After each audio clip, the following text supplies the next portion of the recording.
I fight you, Chico. I fight you. Oh, no.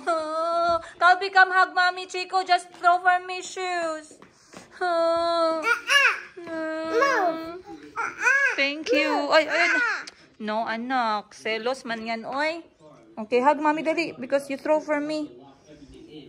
Where's your Batman hat? Where is it? Run! Run! Okay, guys. Maayong buntag. Oh. Chico, you are screaming too much. Oh, auntie is looking at you. Look. Look, auntie is looking at you. Look. You see, auntie? Give him. Give him. I will buy for Calby Paw Patrol. I'll buy for Calby Paw Patrol. Maayong buntag. Uganda. Dahil ngayon ay sobrang ingay ng bahay pero alas 9 pa lang ng umaga.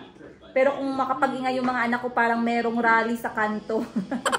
Parang merong rally na taasan yung sahod. So maaga pa kami ngayon dahil family day sa trabaho ng tatay ng mga bata. And syempre, kahit na merong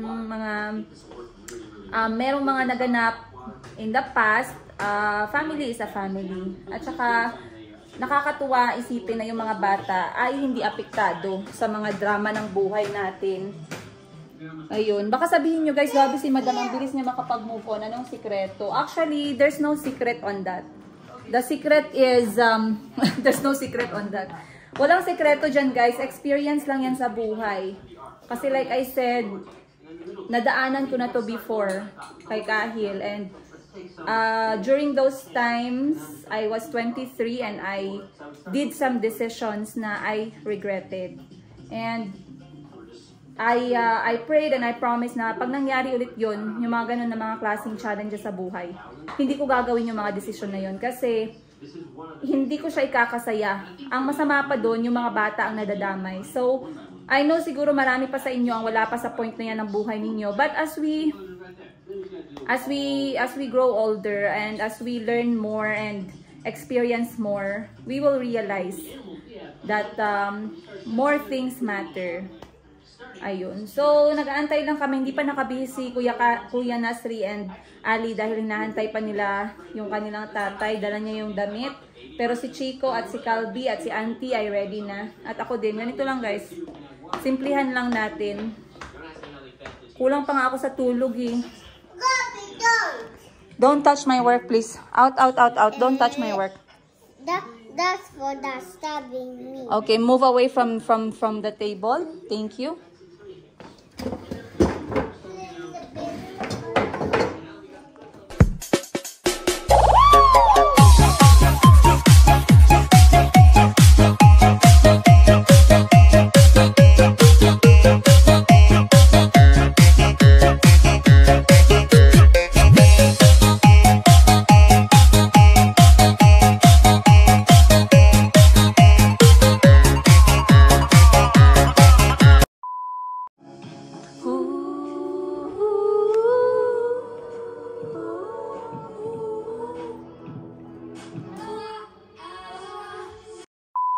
Alright, say cheese.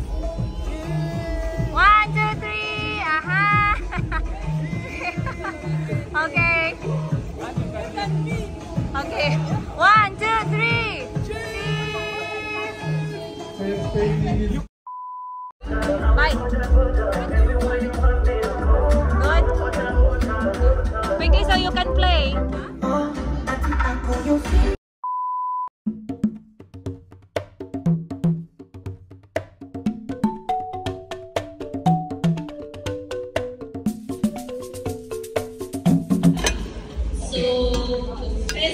Alright guys, breakfast. We have katogoya. Can you give me some meat? Some meat? Yeah. Thank you. Are you taking katogo? Can I add some meat? Yes, please. Thank you. No chicken for me. Thank you. Maybe beans? Breakfast na tayo. Siyempre, very galante sila pagdating sa breakfast. Sa trabaho ng tatay ng mga bata. Yes, a little bit. So, ngayon nagsiserve sila ng breakfast.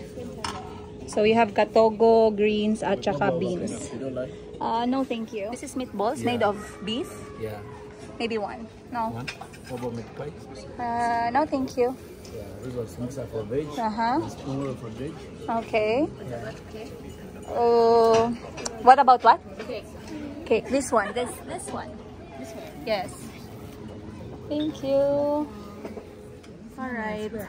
Sa wakas, nagtahimik ang music dahil ang hirap mag-vlog at pa-copyright tayo. So, andyan si Auntie Christine. Happy Family Day! Yes. Chico, Happy Family Day! Happy Family Day! Can you greet? My goodness, this side is so sleepy. Go! Happy Family Day! Of course, now we are going to have breakfast kasi kailangan kapag pinauna ko na maglaro ng mga bata, pag pinauna kong maglaro ang mga bata, hindi na sila babalik for food. So kakain muna sila and then they can do whatever they want to have fun. Dahil ngayon meron silang face painting, merong bouncing castle, merong trampoline, and iba-iba pang games for young kids. And also, mamaya, meron silang mga organized games. Ayan na, may music na guys. So, kakain muna tayo. It's okay.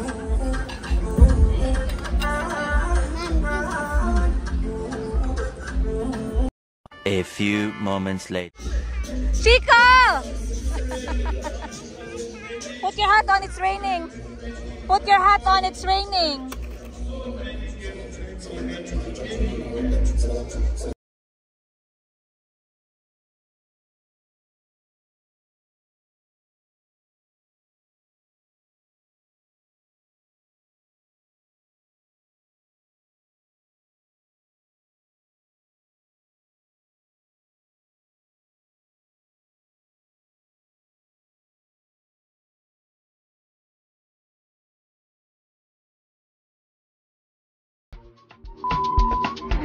What? Go, Chico, go!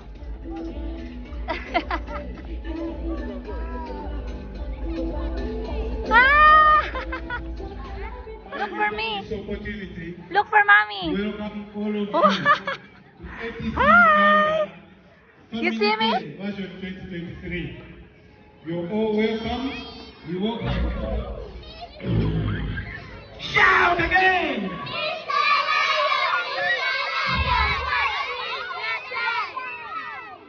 My time is 2 o'clock. Ang hirap palang maging clown.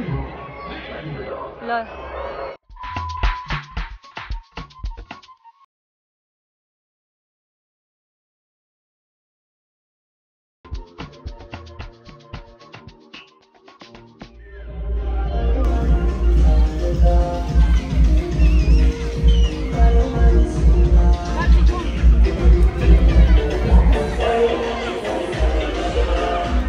What's wrong?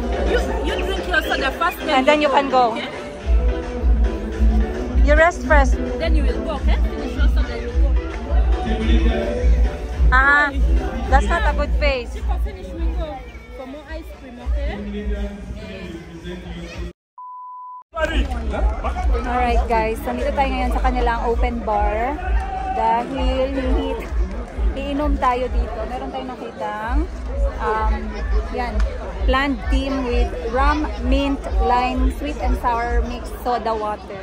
Kalma lang tayo guys, pinatanggal ko yung rum. Baka mamaya mahubog tayo dito, tayo pa yung maging star of attention. Ano daw?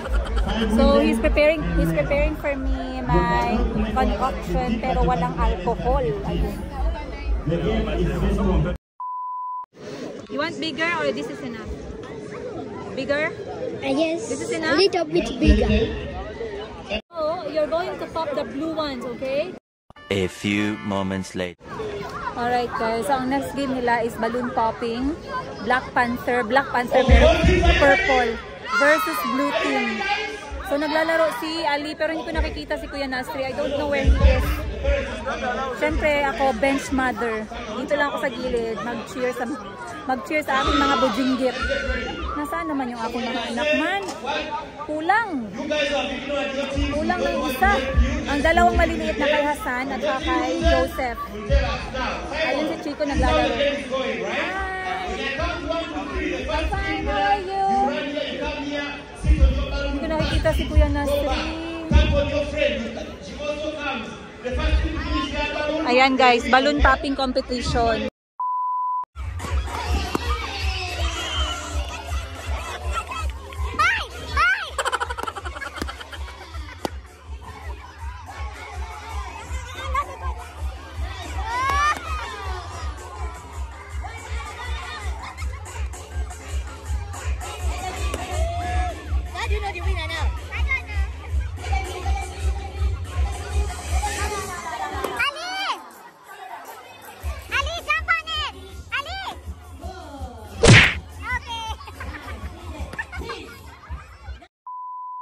Natapos din sa wakas, may mga ibang bata, inupuan lang nila yung balloon. Nasri! Ayan, nakapiso si Kuya Nasri guys. Kanina pa namin hinahanap, hindi namin nakita. Yun pala, nasa kabilang court. So ngayon, na-miss niya yung mga laro. Tapos kumain lang siya, hindi niya kinuha yung kapatid niya. Kaya disappointed yung tatay. Sobrang excited kasi ba. Natawa ako kay Muhammad Ali guys kasi natakot siya, nagtago kasama yung balloon. So pinakalas na siya nagpaputok. Wait lang, ayun na.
Go,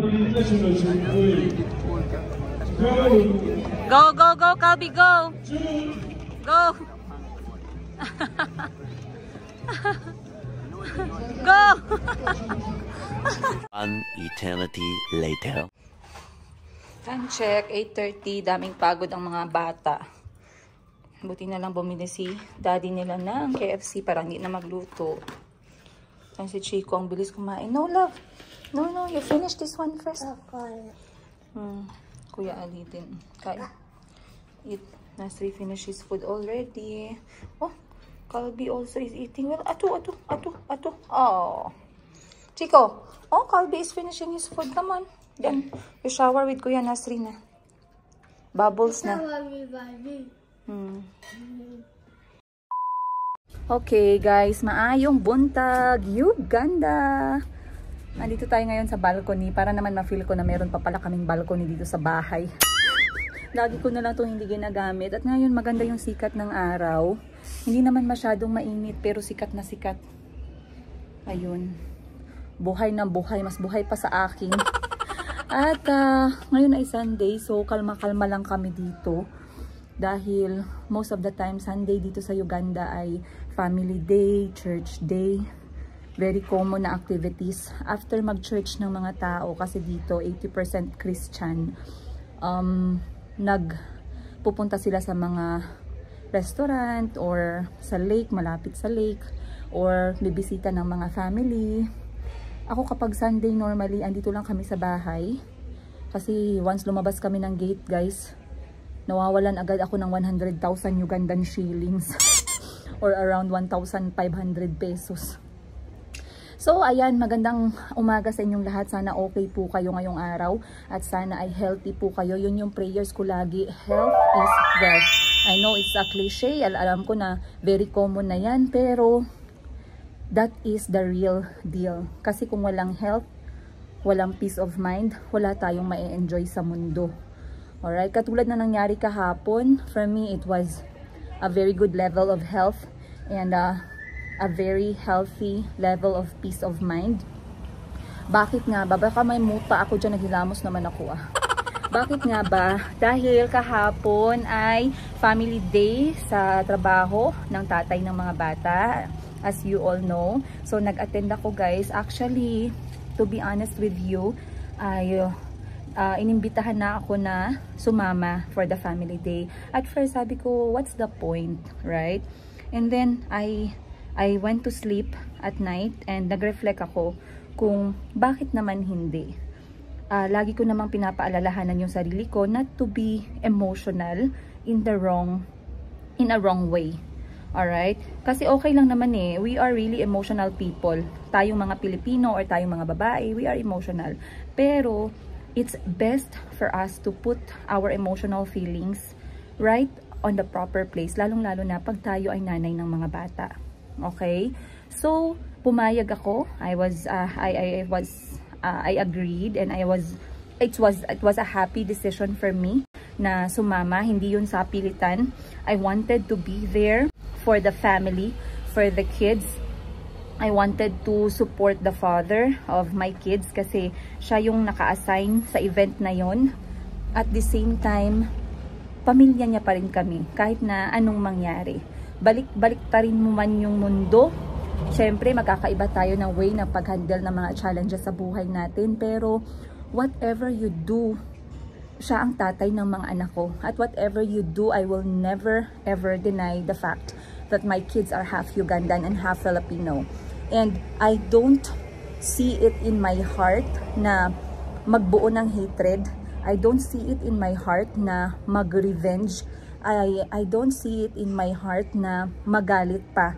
For me, what I did was enough and I am happy that I am slowly going back to my peace state. Ayun. So, pumayag ako, masaya ang lahat. Sinundo niya kami kahapon with all the kids and we were really okay. I can feel in my heart that I'm happy, I'm at peace and masaya ako sa ginagawa ko. Masaya ako para sa nangyari kahapon. Now, alam ko, nag-post ako ng photo kahapon to share it all with you guys. Like I said, this kind of situation, no, yung pagkatapos nyong maghiwalay or pagkatapos ng challenges sa buhay mag-asawa or sa pagkatapos nyong magkaroon ng malaking dagok sa pamilya, it's not an easy thing to be in na magsama kayo ulit.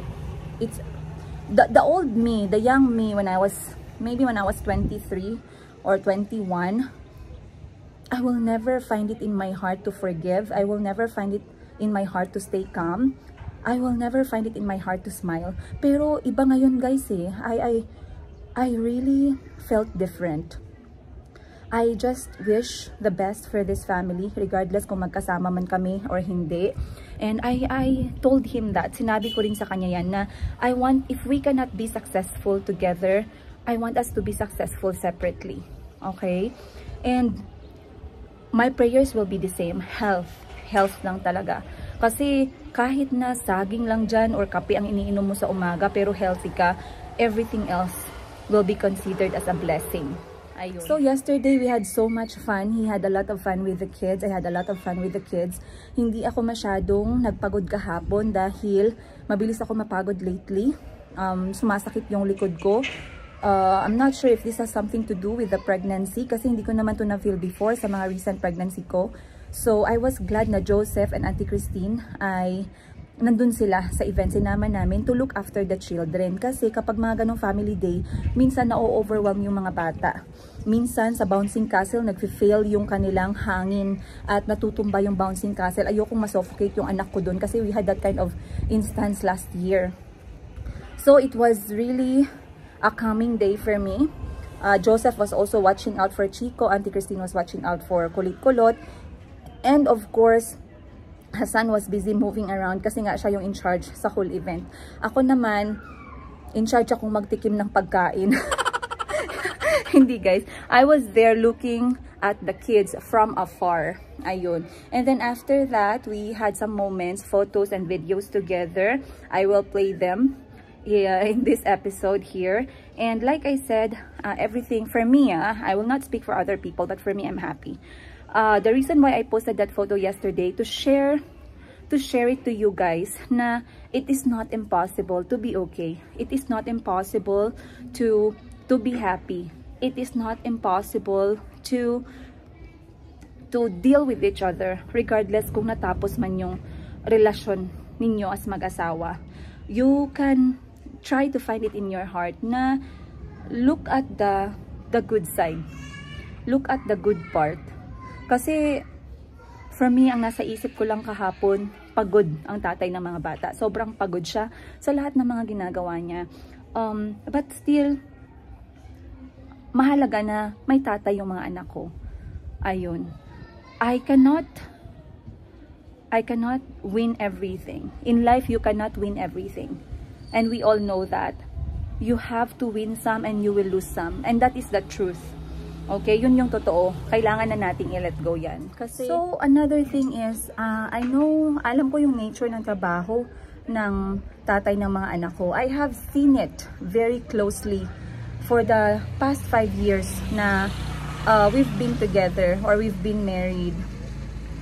Nakita ko kung gaano ka-hectic, gaano ka-toxic, gaano ka-demanding, gaano ka-pagod, gaano ka-time-consuming, gaano ka-stressful yung trabaho ng isang engineer, lalong-lalo na dito sa bansang Uganda. So, for me, I will not want to make that day